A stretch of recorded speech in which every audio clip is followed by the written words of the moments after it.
शंखाची पूजा झाल्यानंतर घंटेची पूजा करायची। घंटानादम कुर्याद, घंटी वाजवायची। आगमनार्थ तू देवानां गमनार्थ तू रक्षसां कुर्वे घंटार्पम तत्र देवतां लक्षणं घंटाय नमः। सकल पूजार्थे गंधाक्षत पुष्पं समर्पयामि। घंटेला गंध, अक्षदा, फूल, हळद, कुंकू व्हायचे। त्यानंतर पुढील पूजा चालू ठेवायची आपल्याला। त्यानंतर दीपपूजा करायची। समईला फुलाने गंध, फुले व हळद कुंकू व्हायचंय।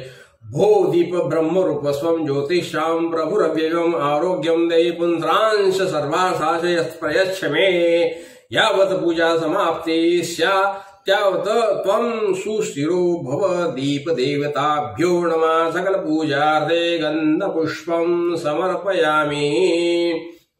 त्यानंतर आपल्याला प्रोक्षण करायचंय। दुर्वेने पूजा साहित्यावर व स्वतःवर पाणी शिंपडून घ्यायचं।